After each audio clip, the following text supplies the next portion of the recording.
Hello दोस्तों, chemistry विलियन के अगले क्लास में आपका मोस्ट वेलकम करते हैं। बेटा पिछले क्लास में क्या पढ़े थे? तो पिछले क्लास में हम लोगों ने मोलरता पढ़ा था। मोलरता क्या है? तो एक सांद्रता को प्रदर्शित करने की एक विधि है। आज हम लोग जो पहला टॉपिक स्टार्ट करेंगे, टॉपिक का नाम है नॉर्मलता।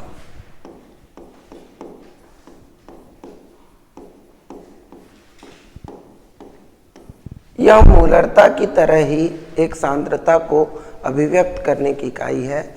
जैसे कि कोई विलयन है, वह कितना सांद्र है, कितना तनु है, हम पता कर सकते हैं नॉर्मलता या मोलरता या मोललता जैसी सांद्रता को अभिव्यक्त करने वाली विधियों से। तो आज जो हम लोग पढ़ने वाले हैं वो है क्या है? नॉर्मलता। अब अगर हम लोग नॉर्मलता को स्टेटमेंट में लिखें, उसकी परिभाषा लिखें तो क्या है? किसी विलयन के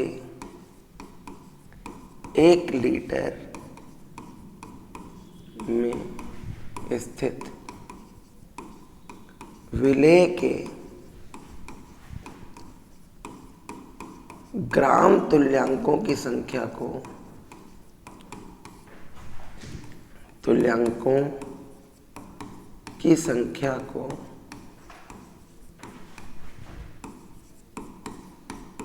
नॉर्मलता कहते हैं।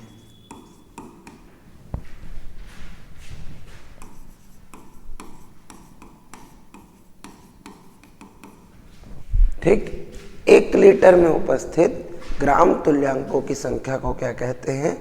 विलयन की नॉर्मलता। अब अगर इस हिसाब से हम इसका सूत्र लिखने का प्रयास करें तो सूत्र क्या होगा? नॉर्मलता बराबर विलेय के ग्राम तुल्यांकों की संख्या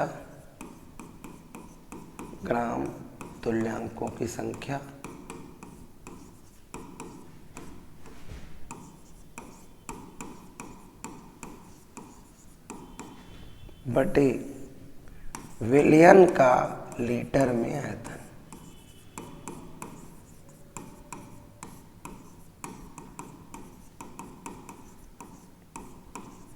अगर तुम नीचे वाली राशि को 1 कर दो तो ये इसके बराबर हो जाएगा। नीचे वाली राशि अगर 1 कर दो तो विलयन का लीटर में आयतन 1 है, तो विलेय के ग्राम तुल्यांकों की संख्या को नॉर्मलता कहते हैं। सिंपल। अच्छा, अगर मैं लीटर में आयतन को ml में आयतन करूं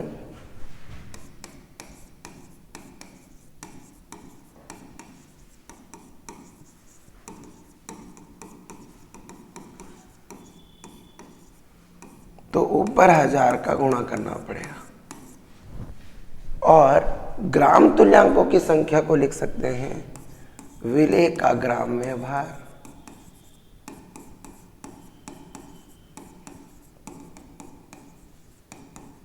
तो नीचे लिखेंगे विलेय का तुल्यांकी भार। क्या लिखेंगे? विलेय का तुल्यांकी भार।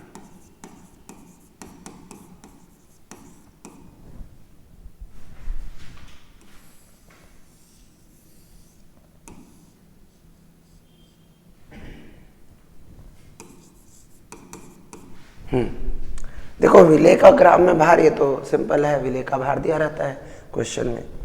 तुल्यांकी भार एक नया टर्म है, वो नई चीज है। विलयन के ml में आयतन भी समझ में आता है। नॉर्मलता को हम कैपिटल N से प्रदर्शित करते हैं। किससे प्रदर्शित करते हैं बेटा? कैपिटल N से। ठीक है, इसको हम कैपिटल N से प्रदर्शित करते हैं। कैपिटल N बराबर प्रतीक चिन्हों में लिखे तो विलेय का भार कैसे लिखेंगे? WB इंटू क्या हो जाएगा? 1000। ठीक, तुल्यांकी भार को क्या लिख सकते हैं? Equivalent weight of B। ठीक, B मतलब विलेय इंटू वॉल्यूम इन ml। ये इसका प्रतीक चिन्ह हो गया। नॉर्मलता के लिए हम सूत्र लिख सकते हैं N बराबर होता है WB into 1000 upon equivalent weight of B मतलब तुल्यांकी भार, ठीक, इंटू V इन ml। ये होता है क्या? नॉर्मलता का सूत्र। सभी नॉर्मलता के प्रश्न जो हैं वो इस सूत्र से बन जाएंगे, या नॉर्मलता के जो भी अन्य सूत्र होते हैं वो इसी सूत्र से व्युत्पन्न किए जा सकते हैं, इसी सूत्र से बनाए जा सकते हैं। ठीक, तो इस तरह से हम लोगों ने नॉर्मलता पढ़ा। पर एक चीज अभी अज्ञात है, कौन? तुल्यांकी भार। तो पहले तुल्यांकी भार किसे कहते हैं समझ लेते हैं, उसे जान लेते हैं, और उसके बाद ही हम क्या निकाल सकते हैं, क्या? नॉर्मलता। ठीक है, तो पहले तुल्यांकी भार समझ जाते हैं, तुल्यांकी भार है क्या। वैसे तुल्यांकी भार आप लोगों को 11th में पढ़ लेना चाहिए। अब जिस बच्चे को आता है उसके लिए रिपीट हो जाएगा, और जिसको नहीं आता है वो सीख जाएगा। ठीक है, तो तुल्यांकी भार है क्या, ये समझने की कोशिश अगर हम करें तो इसके लिए हम लोगों को तुल्यांकी भार के लिए पहले परिभाषा समझना पड़ेगा, है ना। या पहले अगर शब्द को तोड़ें तो तुल्य अंकी भार, अंक मतलब नंबर, तुल्य मतलब बराबर, इक्विवेलेंट, इसके उसके तुल्य, है ना। पहले लोग वो तुलादान किया करते थे ना, राजा पड़ले के एक मतलब तराजू के एक पड़ले में बैठ जाता था और दूसरे पड़ले में सोना चांदी रख करके तौलता था, ठीक, और अपने वजन के बराबर वजन का सोना चांदी दान कर देता था। हे मनेच पैसा था गवर्नर के पास, ठीक है। दान अगर सोना चांदी आज कोई दान करे तो भीख मांगने का मन करेगा, समझ रहे हो। आधा 1 किलो सोना मिल गया तो काम किस बात का, ठीक है।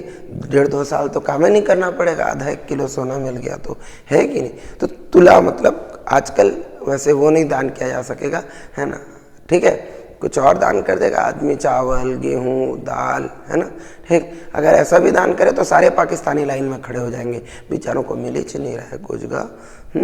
तो तुल्य, तुल्य मतलब इक्विवेलेंट, बराबर, समझ आ रहा है। तुल्य मतलब क्या? बराबर, इक्विवेलेंट, ठीक। तो तुल्य अंकी भार, हम क्या पढ़ रहे हैं? तुल्य अंकी भार, ठीक। तो किसके तुल्य, इसको समझें।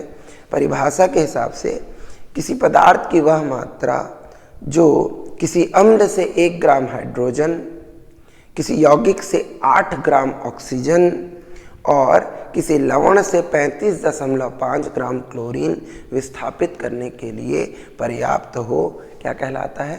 तुल्यांकी भार। ठीक है, क्या क्या बोला? 1 ग्राम हाइड्रोजन, ठीक, 8 ग्राम ऑक्सीजन और 35.5 ग्राम क्लोरीन।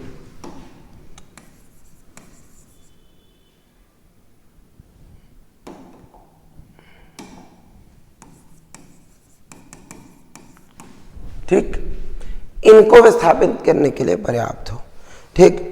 अब मान लो कई बार क्या होता है ना, हम लोग कुछ काम वाम आ जाता है यार, फैमिली फंक्शन है, तो मान लो कोई फैमिली फंक्शन हो, मैं तुम्हारा क्लास टीचर हूँ और मैं बोलूँ कि यार मैं अभी अगले 15 दिन महीना भर नहीं आ पाऊँगा और मेरी जगह ये संस्कृत वाले सर आकर के पढ़ाएंगे, और वो तुमको संस्कृत केमिस्ट्री पढ़ाने की जगह संस्कृत के श्लोक पीटे जाए, तो तुम लोग हाँ बोलोगे? ज़्यादातर लोग ना बोल देंगे, भाई मेरे को केमिस्ट्री पढ़ना है और तू संस्कृत के श्लोक मार रहा है तो थोड़ी नहीं चलेगा यार, ठीक है, नहीं बन पाएगा, ठीक, क्योंकि ये मैच नहीं बनता है ना। संस्कृत वाले को कोई संस्कृत वाला प्रतिस्थापित कर सकता है, सिंपल। केमिस्ट्री वाले को कोई केमिस्ट्री वाला प्रतिस्थापित कर सकता है, वो भी लगभग बराबर वाला होना चाहिए। ऐसा नहीं कि मैं किसी ऐसे केमिस्ट्री टीचर को तुम्हारे पास छोड़ दूं जिसको पीरियोडिक टेबल ही नहीं आता और वो तुमको आकर के पढ़ाने लग जाए तो पूरा गुड़ गोबर कर देगा, है ना, तो वो थोड़ी ना प्रतिस्थापित कर पाएगा। अब तुम समझो, मैयत मतलब समझते हो रे, अंतिम यात्रा। किसी को अंतिम यात्रा पे ले जा रहे हैं कंधा दे करके, ठीक है। अब फैमिली के सारे लोग मान लो 5 फुट 6 इंच के हैं, कितने के हैं? 5 फुट 6 इंच के। अब उसमें मान लो कोई दूसरा बंदा कंधा देने आया और वो 3 फुट का है, तो ऊपर के दादाजी नाना जी तो लुढ़क जाएंगे का इधर का, हैं, तो 3 फुटिया आदमी उस फैमिली के लोग को कंधा थोड़ी दे पाएगा। और मान लो खली टाइप का कोई हो 8 फुट का, तो 7.5-8 फुट का, वो उठा देगा एक तरफ से तो भी उलट जाएंगे, है ना। तो तुल्य नहीं है वो, लगभग 5 foot 6 inch, 5 foot 5 inch, 7 inch, 1-1.5 inch चलेगा, उतने तक उनको क्या कर सकते हैं? प्रतिस्थापित कर सकते हैं। जो तुल्य है वो प्रतिस्थापित कर सकता है, वो बदल सकता है, वो पिछले वाले को हटाकर उसकी जगह आ सकता है, तो है तुल्य, वरना तुल्य थोड़ी ना होगा। तो कोई भी तुल्य है तो वो क्या कर सकता है? प्रतिस्थापित कर सकता है।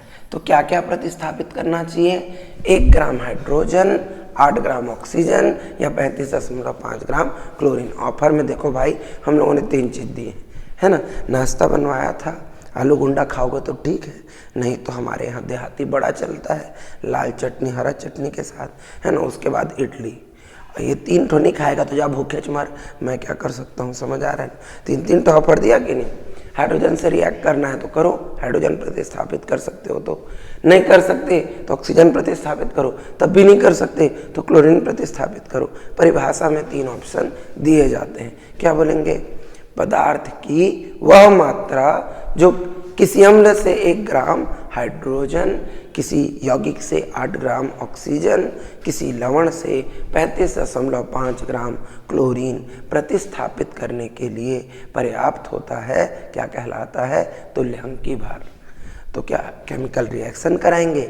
नहीं गा, एक ठो साधारण विधि भी है, उसमें क्या कर सकते हैं हम, लिख सकते हैं तुल्यांकी भार बराबर होता है अणु भार बटे क्षारीयता, अम्लीयता, संयोजकता,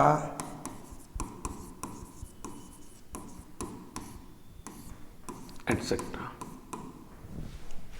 ठीक, ऐसा होता है। तो क्षारीयता किसकी होती है? अम्ल की। अम्लीयता किसकी होती है? क्षार की। संयोजकता किसकी होती है? परमाणु की। ठीक, लवण के क्या होते हैं? आयन होते हैं। तो इस तरह से हम लोग तुल्यांकी भार निकाल सकते हैं। एक्सप्रेशन में लिखेंगे equivalent weight is equals to molecular weight divided by basicity, acidity, valency, ion etcetera. ऐसे। ठीक, तो अब अणु भार तो सबको पता है, परमाणु भारों का योगफल क्या कहलाता है? अणु भार। ठीक, बट वो क्षारीयता, अम्लीयता, संयोजकता, ये सब क्या क्या है तो उसको निकालना सीखते हैं। ठीक है, इसके लिए मैं सबसे पहले निकालने की कोशिश करूंगा अम्लीयता।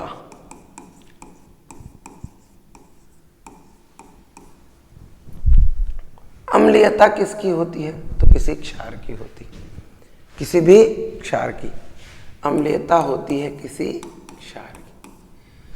देखो तुम लोग वो जानते होगे अम्ल व क्षार परस्पर क्रिया कर लवण और पानी बनाते हैं, नहीं बनाते हैं? जैसे कि HCl का रिएक्शन अगर तुम NaOH के साथ कर दो तो यहाँ से ये H प्लस है, ये OH माइनस है, ये दोनों मिल जाएंगे हैं, और यहाँ पर Na प्लस है, ऐसे Na प्लस है, Cl माइनस, ये दोनों मिल जाएंगे। क्या बनाएंगे? NaCl लवण और साथ में H2। ठीक, तो H प्लस को संतुष्ट होने के लिए OH माइनस की आवश्यकता है और OH माइनस को संतुष्ट होने के लिए H प्लस की आवश्यकता है। अगर अम्लीयता लिखें तो क्या लिख सकते हैं? ऐसे पूर्णतः संतृप्त करने के लिए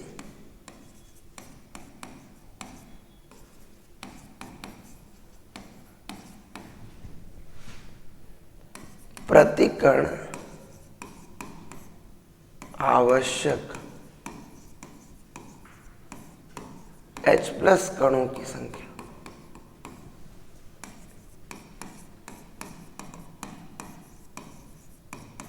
ये क्या कहलाती है? अम्लीयता। किसी क्षार को संतुष्ट करने के लिए आवश्यक H प्लस कणों की संख्या कहलाती क्या है? अम्लीयता। ध्यान से देखो, जैसे कि NaOH, ये कितने OH माइनस दे सकता है? 1। तो कितने H प्लस की आवश्यकता है? 1। अगर इसे 1 H प्लस दे दें तो ये संतुष्ट हो जाएगा, तो इसकी अम्लीयता आ गई कितनी? 1। ऐसे ही अगर कोई सिल्वर हाइड्रोक्साइड या KOH को देखे तो इन दोनों के भी 1-1 होगी। पर अगर हम मैग्नीशियम हाइड्रोक्साइड का देखें तो इसके पास कितने OH हैं? 2। तो कितने H प्लस चाहिए? 2। ठीक, अगर हम कैल्शियम हाइड्रोक्साइड का देखें तो तो इसके पास भी कितने OH हैं, 2, तो कितने H प्लस चाहिए, 2। ठीक, अगर हम एल्यूमिनियम हाइड्रोक्साइड का देखें तो इसके पास कितने OH हैं, 3, तो कितने H प्लस चाहिए, 3। समझ आ रहा है। तो इस तरह से हम देख रहे हैं कि हमें पहली चीज पता चल गई, वो क्या, अम्लीयता। अम्लीयता किसकी होती है, क्षार की। ठीक, उसके बाद अगर हम निकालना चाहें तो हमें ज़रूरत पड़ेगी अगली चीज़, क्या, वो है क्षारीयता। क्षारीयता थोड़ा सा डायनामिक टॉपिक है, क्योंकि क्षारीयता किसकी होती है, किसी अम्ल की होती है। क्षारीयता किसकी होती है, किसी अम्ल की, है ना। तो इसको लिख सकते हैं पूर्णतः संतृप्त करने के लिए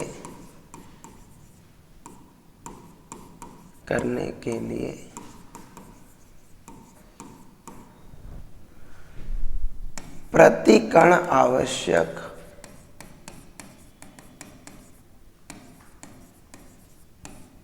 OH माइनस कणों की संख्या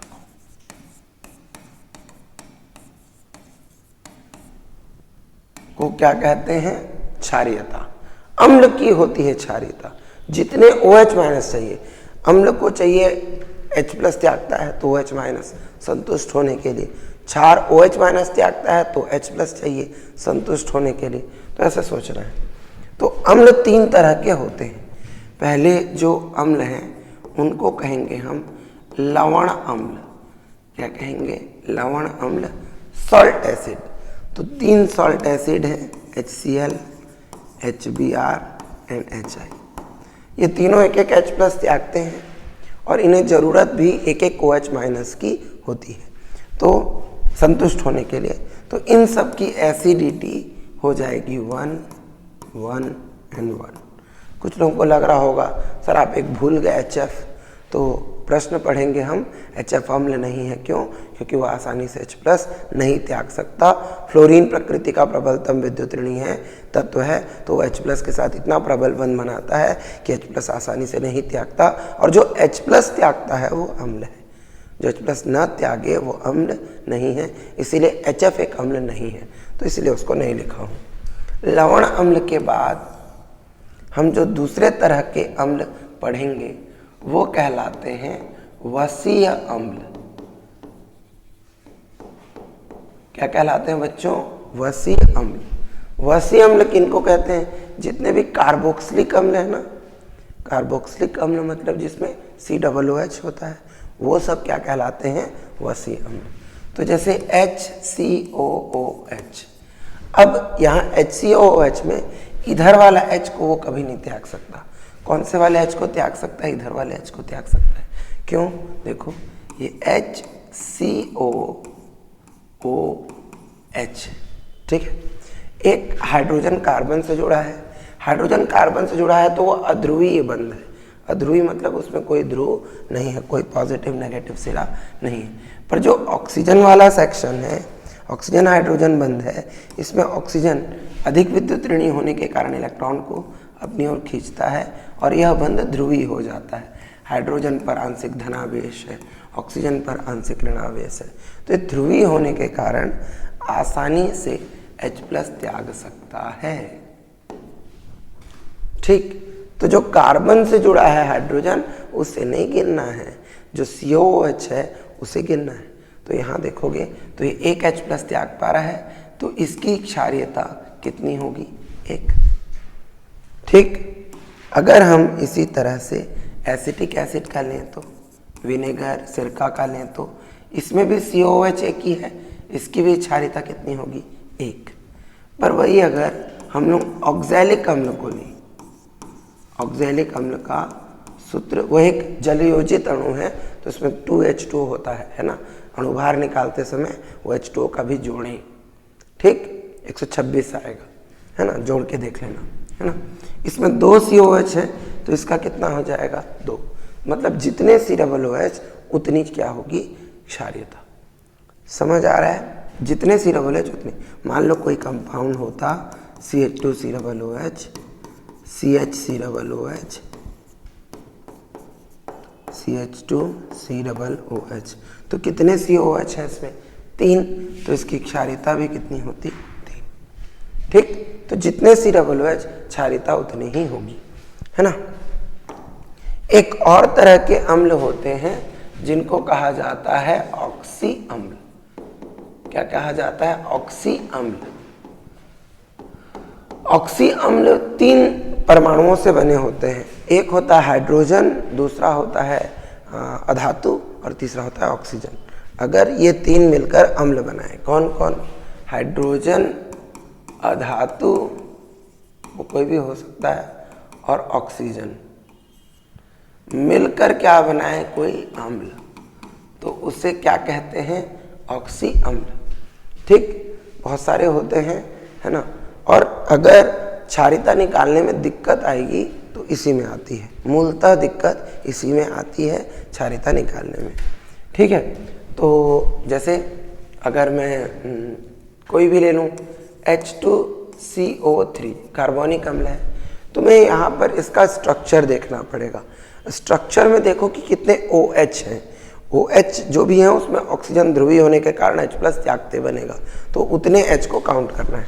तो जैसे इसका स्ट्रक्चर बनाएंगे तो कार्बन चतुसंयोजी होता है बेटा, उसकी संयोजकता कितनी होती है? 4। तो वो इस तरह से बंध बना लेगा। ठीक, 2 OH है तो ये H+ के फॉर्म में त्याग देगा। ठीक, 2 H+ त्यागेगा तो इसकी क्षारीयता कितनी हो जाएगी? 2। ठीक है, और एक बहुत इम्पॉर्टेंट H2SO4, इसका स्ट्रक्चर कैसे होता है? S डबल बॉन्ड O 60 संयोजी, 6 होती है इसकी संयोजकता। एक OH, एक OH, एक और डबल बॉन्ड O। तो देखो 1 2 3 4 5 6 संयोजकता हो गई। ये फिर कितने H+ त्याग पाएगा? तो ये 2 H+ त्याग पाएगा, तो इसकी क्षारीयता भी कितनी होगी? 2। ठीक है, अगर हम नाइट्रिक अम्ल ले लेते हैं HNO3, है ना, तो नाइट्रोजन क्या करेगा? स्ट्रक्चर बनाओ, नाइट्रोजन 3 संयोजी होता है, तो एक उपसह संयोजक बंध बनाता है +-। ठीक, यहाँ पर एक ही H+ त्याग पाएगा, तो इसकी क्षारीयता कितनी होगी? 1। ऐसा 2-3 एग्जाम्पल देखने के बाद बच्चों को लगता है क्या गिनना रे, जितना हाइड्रोजन है उतनी होगी क्षारीयता, बट ऐसा सही नहीं है ना। जैसे कि मैं अगर लिखता हूँ H3PO3, तो फास्फोरस पंच संयोजी होता है, P double bond O, single bond OH, single bond OH, single bond H। ध्यान दें, H3 1 2 3, PO 1 2 3, ऑक्सीजन 3। तो यहाँ देखोगे तो केवल 2 OH है और ये H P से डायरेक्ट जुड़ा है, तो फिर ये उतना ध्रुवीय नहीं होगा कि आसानी से H+ त्यागते बने। तो इस तरह के हाइड्रोजन को अपचायक हाइड्रोजन बोलते हैं, है ना। ठीक, रिड्यूसिंग हाइड्रोजन बोलते हैं। ठीक, हम लोग ऑक्सी अम्ल बहुत डिटेल में पढ़ने वाले हैं, नाइट्रोजन का, फास्फोरस का, सल्फर का, क्लोरीन का, इन सब का बहुत डिटेल में ऑक्सी अम्ल और उनकी संरचना पढ़ने वाले हैं अकार्बनिक रसायन के अंतर्गत। तो वो तुम्हें अपने आप याद हो जाएंगे सबके स्ट्रक्चर। ठीक, वहाँ पे बहुत इंपॉर्टेंट है। तो इसकी क्षारीयता कितनी है? 2 है।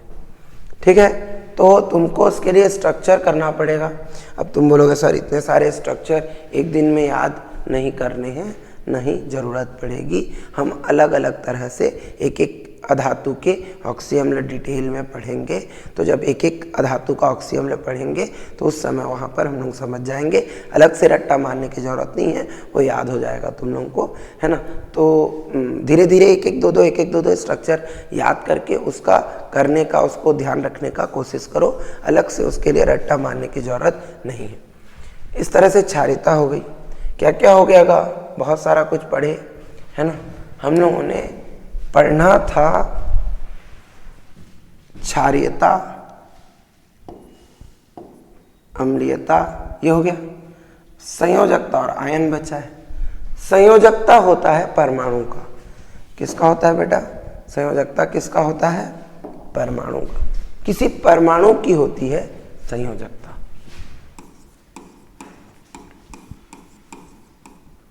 अब कोई भी परमाणु है वो कितने और कणों से जुड़ा होगा, वो उसकी क्या कहलाती है? संयोजकता। तुम कितने लोगों को पकड़ सकते हो? दो ही हाथ है तो कितने जन को पकड़ोगे रे? दो है, दो लोगों को पकड़ सकते हो कि नहीं? तो तुम्हारी संयोजकता 2 है। अब मान लो तुम बंदर होते तो एक ठो पूंछ भी होता, तो पूंछ से एक जन को धर लेते, तो कितना हो जाता संयोजकता? 3। नहीं, 2 हाथ, एक पूंछ में धर लिए, हनुमान जी टाइप, है ना? ठीक, तो वो 3 संयोजकता हो गई। संयोजकता और बढ़ सकती है। ऑक्टोपस की 8 हाथ होते हैं तो 8 संयोजकता होती है ना? नहीं का तुमको और चीज़ें नहीं बनवा रहा हूँ, तुम समझ जाओ कि कोई परमाणु जितने और परमाणुओं से जुड़ा होता है वह उसकी क्या कहलाती है? संयोजकता कहलाती है। वह उसकी क्या कहलाती है? वैलेंसी कहलाती है। तो जो SN-P ब्लॉक तत्व हैं वो ज़्यादातर नियत संयोजकता प्रदर्शित करते हैं ज़्यादातर केसेस में, तो उसको याद करना बहुत आसान है। ग्रुप 1 समूह एक क्या है? Hydrogen, lithium, sodium, potassium, rubidium, caesium, francium. इन सब की संयोजकता 1 होती है। संयोजकता कितनी होती है इसकी? 1। ठीक। Group 2 beryllium, magnesium, calcium, strontium, barium, radium, इसकी संयोजकता कितनी होती है? 2। ठीक। उसके बाद बीच में तुम देखते हो कि डी ब्लॉक का गैप है ना? मैं डी ब्लॉक नहीं लिख रहा हूँ, वैसे डी ब्लॉक तुम्हें पता होगा क्या होता है। Scandium, titanium, vanadium, chromium, manganese, iron, cobalt, nickel, copper, zinc. अभी मैं डी ब्लॉक को नहीं लिख रहा हूँ, DNF ब्लॉक को। ठीक, डी ब्लॉक एलिमेंट्स हैं उनको नहीं लिख रहा हूँ।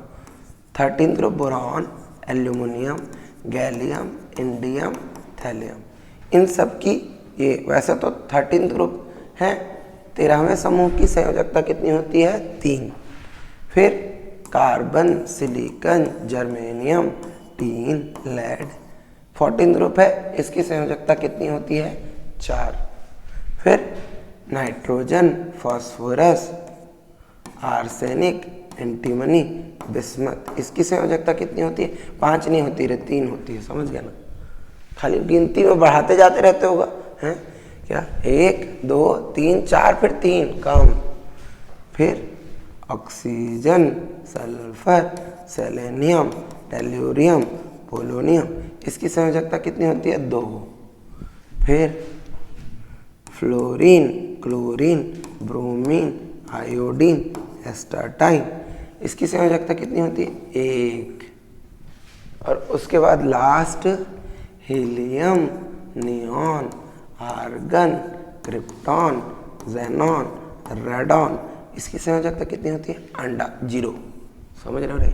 अक्रिय गैस है, किसी से क्रिया नहीं करते, नोबल बोलते ना हम उनको, नोबल गैस है। नोबल प्राइज किसी को मिल जाए तो किसी से बतियाएगा। यहाँ आदमी को 10-15 हज़ार का नौकरी मिल जाता है तो एटीट्यूड दे दे के गंदा कर देता है, बतियाएगा नहीं। तुम्हारा दोस्त 15 हज़ार का नौकरी पा गया उसके कारण, है ना, अपने आप को अमीर हूँ बोलता रहेगा और तुमको क्या गरीब समझेगा, है कि नहीं? ठीक। किसी को नोबल प्राइज़ मिल जाए तो फिर तो बादल के आसपास ही रहेगा, नीचे उतरेगा ही नहीं बंदा। दोनों पाँव एकदम हवा में उड़ रहे हैं, समझ रहे हो? ठीक है। किसी से नहीं बतियाएगा, किसी से नहीं बतियाएगा, किसी से नहीं क्रिया करेगा, तो क्या है? अक्रिय, नोबल है ना? तो नोबल कैसे हैं? तो किसी से क्रिया नहीं करती तो उनकी संयोजकता कितनी होती है? 0। ठीक है। तो इस तरह से संयोजकता ध्यान रख सकते हैं। अब क्या बच गया बच्चों? अब बच गया केवल आयन। तो अगर आयन है तो आयन किसके होते हैं? किसी लवण के होते हैं, है ना? हम लोगों ने निकाल लिया, क्या क्या निकाल लिया? क्षारीयता निकाल लिया, अम्लीयता निकाल लिया, संयोजकता निकाल लिया। अब बच गया आयन। तो आयन किसी लवण के होते हैं। तो लवण मान लो ऐसे है AX/BY, कैसे टूटेगा? XAY plus YBX-। तो जो आयन निकलेगा, आयन वो हमेशा X × Y होगा। क्या होगा बच्चों? X × Y। X × Y कर दो तो आ जाएगा यहाँ पे। ठीक। जैसे कि अगर मान लो NaCl है, कैसे टूटता है? Na+Cl-। तो यहाँ 1 है, वहाँ भी 1 है, 1 × 1 कितना हो जाएगा? 1। अगर यही CaCl2 है, कैसे टूटेगा? Ca+2 2Cl-, 1 इंटू 2 कितना हो जाएगा 2। वही अगर Al2SO4 होल थ्राइस है तो कैसे टूटेगा 2Al + 3 3SO4 - 2। तो यहाँ पे 2 इंटू 3 कितना हो जाएगा 6। तो इस तरह से तुम क्या निकाल सकते हो, आयन निकाल सकते हो। बस उसके लिए तुम्हें क्या पता होना चाहिए, लवण। ठीक, तो अगर तुम्हें ये पता है तो तुम आराम से उसको सॉल्व कर सकते हो। लवण के लिए आयन होते हैं, अम्ल की क्षारीयता होती है, क्षार की अम्लीयता होती है, ठीक है, परमाणु की संयोजकता होती है। अब हम अगर तुल्यांकी भार निकालना चाहें, चलो अगर मैं तुल्यांकी भार ऑक्सीजन का निकालूं, इक्विवेलेंट वेट निकाल लूं किसका, ऑक्सीजन का। ऑक्सीजन का परमाणु भार कितना होता है बेटा 16, और उसकी संयोजकता कितनी होती है, कितना आ गया रे, ओहो, उसीलिए 8 ग्राम ऑक्सीजन लिखा था। समझ गए। हाइड्रोजन का निकालोगे तो 1/1 कितना निकलेगा 1। क्लोरीन का परमाणु भार 35.5 पर बटे कितना करना है 1, तो 35.5 ही नहीं निकलेगा। मान लो मुझे तुल्यांकी भार निकालना है किसका गा, नाइट्रोजन परमाणु का। तो नाइट्रोजन का परमाणु भार कितना होता है और उसकी संयोजकता कितनी है, ओहो, भाग देना पड़ जाएगा। 3 चौक 12, बचा कितना 2, 3 छक्के 18, 3 छक्के 18, 6 तो कितना आ गया 4.67 ग्राम आया। तुल्यांकी भार निकाल रहे हैं, अलग अलग परमाणुओं का निकल जाएगा। अगर हम तुल्यांकी भार निकालना चाहें कार्बन का, कितना निकलेगा, परमाणु भार कितना होता है कार्बन का 12, और भाग कितने से देंगे 4 से, तो 4 दिया 12, कितना आ गया बच्चा 3। तो ये 8 ग्राम ऑक्सीजन, मतलब ऑक्सीजन का तुल्यांकी भार हम लिख रहे हैं, समझ आ रहा है। ग्राम तुल्यांकी भार बोल देंगे उसको, है ना। वैसे 8 लिखना है नंबर में अलग से। अगर मान लो मुझे सल्फ्यूरिक अम्ल का निकालना है तो इक्विवेलेंट वेट अगर हम सल्फ्यूरिक अम्ल का निकालेंगे तो परमाणु भार कितना होता है 98, और इसकी क्षारीयता कितनी आ रही है 2, तो तुल्यांकी भार कितना हो जाएगा 49। ठीक, समझ आ रहा है। इसी तरह से तुम कार्बोनिक एसिड का परमाणु भार में 2 भाग देकर, नाइट्रिक अम्ल के परमाणु मतलब अणु भार में 1 का भाग देकर, ऑर्थोफॉस्फोरस एसिड के परमाणु भार में 2 का भाग देकर क्या निकाल सकते हो तुल्यांकी भार। ठीक, अम्लों के लिए, जैसे कि एसिटिक अम्ल है, इसके लिए अगर मैं तुल्यांकी भार निकालूं बहुत काम आता है, तो इसका परमाणु भार होता है 60, और इसकी क्षारीयता कितनी है 1, तो कितना निकलेगा 60 ही निकलेगा। जैसे ऑक्सैलिक अम्ल है, इसका तुल्यांकी भार निकालूं तो तुल्यांकी भार, इसका अणुभार कितना होता है 126/2 करेंगे तो कितना आएगा 63 काम आते हैं, बार बार यूज होते हैं, है ना। जैसे HCl है, तो इसका अगर मैं तुल्यांकी भार निकालता हूँ तो इसका 35.5 और एक 36.5 बटे कितना आएगा 1, तो ये 36.5 आ जाएगा इसका। ठीक है, अगर हम NaOH का निकालें तुल्यांकी भार तो इसका परमाणु भार होता है 40, और भाग देना है कितने से 1 से। अगर हम कैल्शियम हाइड्रोक्साइड का निकालें तुल्यांकी भार तो इसका परमाणु भार होता है 74/2, मतलब आ जाएगा 37। ठीक, तो हम इस तरह से क्या निकाल सकते हैं, अम्ल, विभिन्न अम्ल व क्षार का क्या निकाल सकते हैं तुल्यांकी भार, भिन्न अम्ल और क्षार का। ठीक है,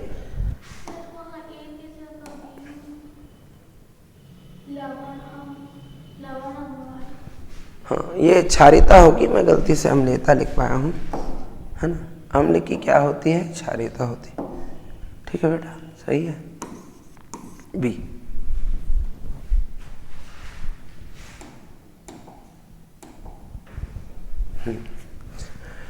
इसके बाद कोई भी लवण के लिए भी निकाल सकते हैं। जैसे अगर मैं इक्विवेलेंट वेट निकालूं किसके लिए, NaCl के लिए, तो उसका परमाणु भार होता है 35.5 और 23 और 35.5, तो ये 58.5 होता है। हाँ, 58.5 डिवाइडेड बाय 1 कितना आ जाएगा 58.5। समझ आए। अणुभार कैसे निकालते हैं, परमाणु भारों को जोड़कर, Na सोडियम का कितना होता है 23 और क्लोरीन का कितना होता है 35.5, तो जोड़ दोगे तो कितना आएगा 58.5। तो इस तरह से तुम परमाणु भार ले सकते हो। एक बार अगर हमें तुल्यांकी भार मिल गया, उसके बाद का जो क्वेश्चन है वो वैसे ही है नॉर्मलता का। हम पढ़ क्या रहे हैं, मूलतः हम पढ़ रहे हैं नॉर्मलता। अब नॉर्मलता में विलेय का भार गुणा 1000 बटे विलयन का आयतन में कोई दिक्कत नहीं था, दिक्कत था किसमें, केवल तुल्यांकी भार में। इसीलिए हम लोगों ने क्या सीखा, तुल्यांकी भार। एक बार तुल्यांकी भार सीख गए तो फिर हम लोग डायरेक्ट प्रश्न बना सकते हैं, है ना। अब जैसे कि अगर हम प्रश्न बनाने का प्रयास करें तो इसके लिए हम एक छोटा सा प्रश्न ले लेते हैं नॉर्मलता पर आधारित। ठीक है, क्वेश्चन क्या है भाई, हम एक क्वेश्चन ले लेते हैं। क्वेश्चन ले लेते हैं कि 4.9 ग्राम H2SO4 जल में घुलकर 250 ml विलयन बनाता है।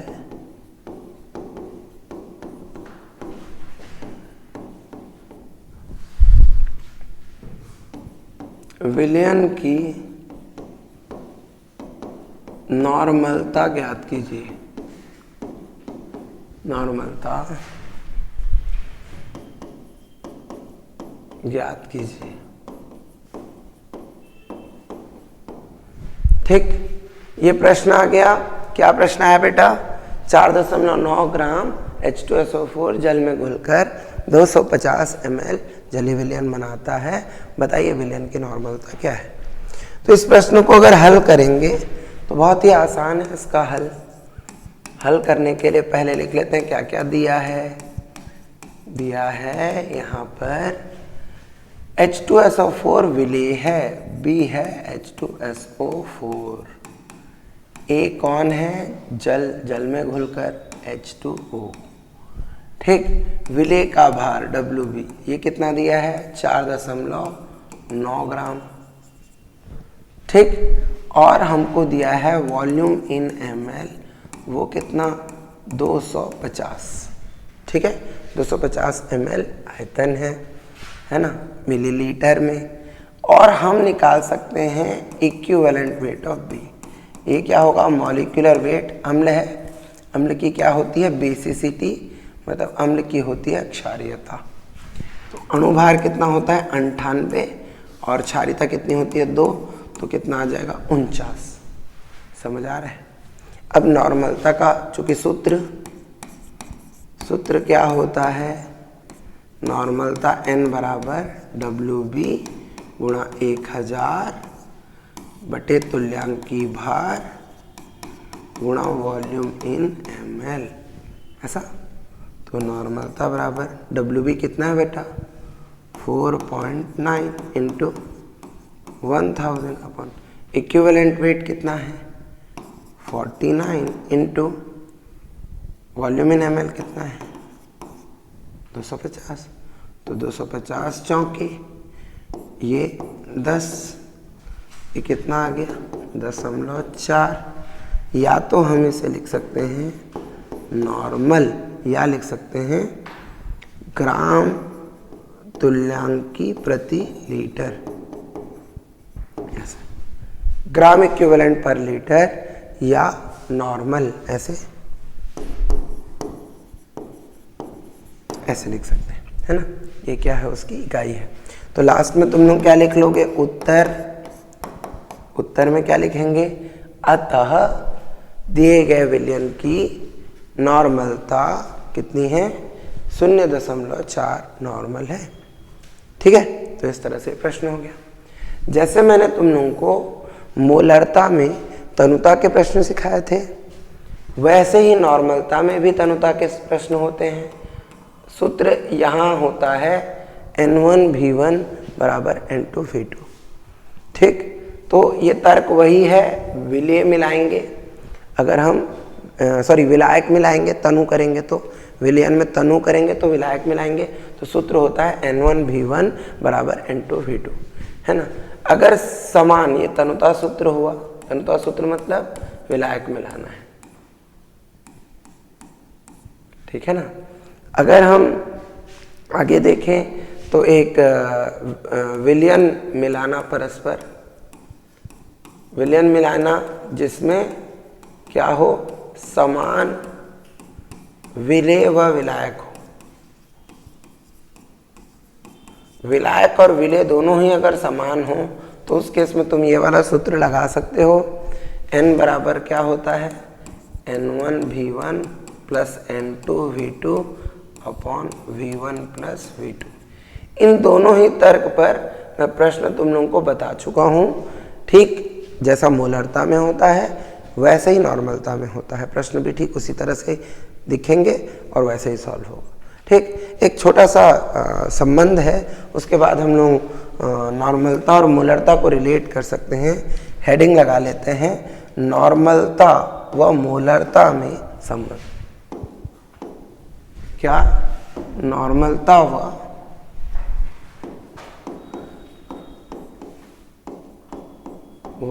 मोलरता में